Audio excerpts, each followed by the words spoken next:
Nuestro tema el día de hoy son técnicas para detectar mentiras. Ambos, Sonia y yo, somos psicólogos especialistas en detección de indicadores de mentiras. Tenemos una consultora que se llama Detection Institute, la pueden ubicar en todas las redes, en LinkedIn, en Facebook, en Instagram, a través de las cuales nosotros siempre difundimos contenido científico relacionado a la detección de mentiras. Una parte de la detección de mentiras, que viene a ser una ciencia ya hace más de 55 años, es que hay técnicas que nos permiten descubrir si una persona nos miente durante una entrevista o una conversación cotidiana, con la finalidad de que nosotros podamos llegar a obtener la verdad en el testimonio de esta persona, independientemente de la especialidad que nosotros tengamos. Muchas personas podrán preguntarse si la detección de mentiras o las técnicas para detectar mentiras son útiles solamente para psicólogos o profesionales de las ciencias médicas. No es así, la detección de mentiras es útil y la puede utilizar todo profesional que tenga contacto laboral con otro profesional, es decir, donde haya relación humana es útil la detección de mentiras. Por tanto, nosotros al ser psicólogos hacemos uso de la detección de mentiras. Sin embargo, si en esta reunión nos encontramos, se me ocurre, con médicos, gerentes, administradores, contadores, ingenieros, entre otras profesiones, todos tienen la capacidad de aprender a detectar mentiras. Nosotros lo decimos porque puede que muchas personas consideren que esto es propiedad de la psicología, lo cual no es cierto. Así que este es un campo abierto para quien quiera aprender a detectar mentiras. Por ello, hoy vamos a hablar de algunas técnicas que nos permitan a nosotros detectar mentiras. Eh, Bien, ¿qué tal, Sonny, si empezamos con ello? Perfecto. Cuando hablamos de mentiras, entramos a una disciplina científica que viene gestándose alrededor de 55 años, para aquellos que de repente no tenían esta información. ¿Y por qué científica? Pues porque pasa por diferentes procedimientos, se va comprobando todos estos indicadores que componen la detección de mentiras, porque es una ciencia que incluso tiene un proceso de cómo enseñarse.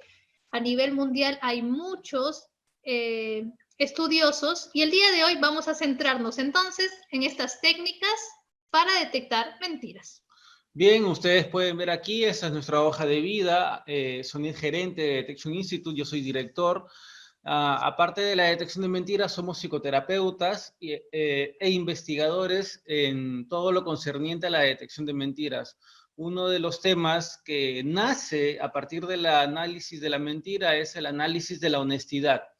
Dentro de ello, nosotros tenemos formación y entrenamiento en desarrollo de perfiles de honestidad, muy útil cuando uno, por ejemplo, intenta realizar un proceso de selección de personal y quieres medir no solo las destrezas técnicas de una persona, sino también el nivel de honestidad que pueda tener antes de hacerlo ingresar a tu empresa. Entonces, la detección de mentiras se desprende en una gama de pequeñas y grandes técnicas y de las cuales nosotros tenemos que aprender a hacer uso para ubicarlo en determinado contexto, laboral, clínico, forense, jurídico, de interrogatorio, de psicoterapia, etcétera. Esto es importante de mencionar, como ustedes pueden ver aquí, estas son algunas de las marcas a nivel nacional y a nivel internacional con las que nosotros hemos desarrollado nuestra actividad profesional, que han confiado en nuestra capacidad y lo siguen haciendo. Eh, Esto es importante de verlo porque nosotros no apuntamos solamente al sector clínico de la psicoterapia. La detección de mentiras es muy valiosa, por ejemplo, como ustedes pueden ver, una marca agroindustrial. Cuando quieres prevenir incidentes críticos, en una agroindustria nos llaman para dar un entrenamiento porque el personal de seguridad de patrimonio de dicha compañía tenía frecuentes pérdidas de suministros. Por tanto, cuando hacían sus interrogatorios al personal, carecían de técnicas para poder detectar la mentira en las personas que eran entrevistadas, y hasta para ello es bastante útil, por poner uno de varios ejemplos. Bueno, el día de hoy vamos a hablar sobre algunas frases que nos van a permitir entrar a la ciencia de la detección de mentiras. Una de ellas, con la que vamos a empezar, es: La mentira es universal y quien diga que no miente está mintiendo. Yo le voy a dejar esta parte a Sonia para que le explique, porque es una de las frases con la que siempre empezamos algún tipo de charla o de capacitación y que se entiende a nivel coloquial, sin ser tan científicos, se puede entender muy bien. Así es. Esta frase es muy recurrente en nuestras presentaciones, ya que la mentira está inmersa en cualquier relación o vínculo que tenemos, ¿no? No solo lo llevemos al plano personal, al tema de parejas, la mentira está presente en cualquier relación. Recuerdo que hace unas semanas teníamos un conversatorio con una colega nuestra que vive en Estados Unidos y decía que esta frase le había movilizado muchísimo. ¿Por qué? Porque decía, yo siempre apuesto por ser honesta, por la verdad, yo casi nunca miento, pero cuando empezó a reflexionar de esta frase de que la mentira es universal y quien diga que no miente está mintiendo, dijo, cierto, a veces digo algunos detalles que trato de disfrazar como si no fuesen mentira, pero son una mentira. Me han hecho reflexionar y ser consciente de que la mentira siempre va a estar presente en las relaciones. Si la mentira está presente en las relaciones, entonces ¿es positiva? No. No vamos a clasificarla si es positiva o negativa. Tampoco hablamos que la mentira es piadosa, blanda, buena. No. Eso se hablaba en la época precientífica del estudio de la mentira, pero ya les mencionábamos que son 55 años más o menos en que está vigente esta disciplina científica de la detección de mentiras. Entonces, en esta etapa científica ya se han venido codificando indicadores, reforzando las técnicas que propician la confesión de una verdad, por ejemplo. Y es muy importante entonces entender que la mentira, al ser universal, que incluso nosotros dos que trabajamos con esta variable de la mentira también mentimos, la vamos a empezar a ver desde una perspectiva de si es favorable o desfavorable, si es funcional o genera algo disfuncional en nuestros vínculos. Desde esta perspectiva empezamos a comprender más allá de la subjetividad que puede tener este término, más allá de la curiosidad que seguramente muchos de ustedes tuvieron cuando dijeron detección de mentiras, yo quiero saberlo.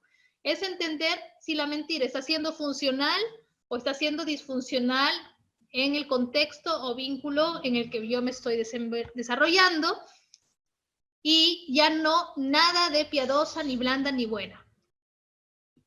Sí, bueno, entonces, como bien dice Sonia, la mentira es universal, todos mentimos, no significa que nosotros estemos propiciando el uso de la mentira o la estemos fomentando, lo que estamos es entendiéndola como una característica cotidiana, es decir, todos utilizamos la mentira.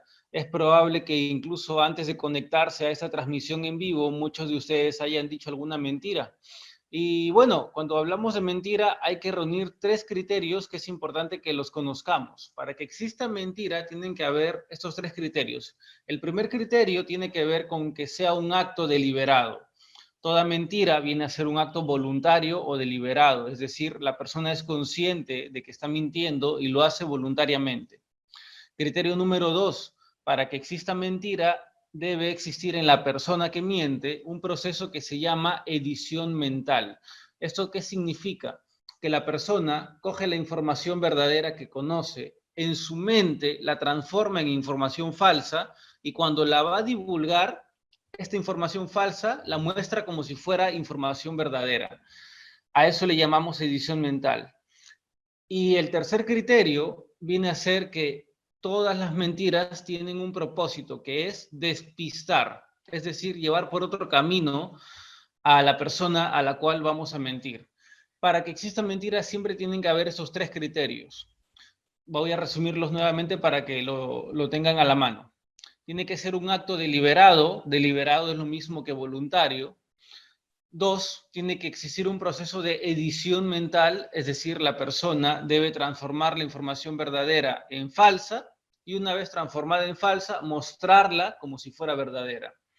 Y número 3, para que exista mentira, la persona tiene que tener el propósito de despistar a su interlocutor, es decir, llevarlo a tomar malas decisiones, llevarlo a un camino incorrecto, etc.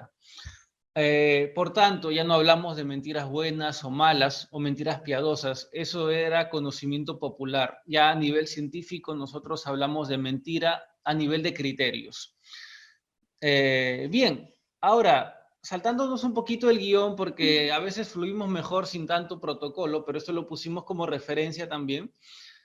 Vamos a hablar acerca de cuáles son los tipos de mentira, porque no podría ser razonable que hablemos de alguna técnica para detectar mentiras sin entender un poquito más acerca de la ciencia de la detección de mentiras. Tenemos 7 tipos de mentira. No lo íbamos a exponer el día de hoy, pero creo que es bueno hacerlo ahora que nos damos cuenta que estamos entrando en la ciencia de la detección de mentiras. El primer tipo de mentira es el ocultamiento. A eso le llamamos mentira por ocultamiento. Ocultar información reúne los 3 criterios. Es deliberado, la persona edita la información y al callarla, al no contarla, también puede producir que alguien se despiste, vaya a tomar una decisión incorrecta. Imaginemos una situación donde hubo un robo, hurto, supongamos, de un objeto, una persona vio quién lo hizo, pero no quiere decir quién fue, está omitiendo información que puede perjudicar a otra persona. A eso le llamamos ocultamiento. Un segundo tipo de mentira, el segundo tipo de mentira es el falseamiento. En este caso, la persona no solamente oculta información, en este caso la persona muestra información falsa como si fuera verdadera. Es decir, la persona ya se pronuncia, no es como en el ocultamiento en donde la persona se puede quedar callada sin decir nada y ya está mintiendo. No, en el falseamiento la persona ya da un paso más, se pronuncia y dice algo falso como si fuera mentira.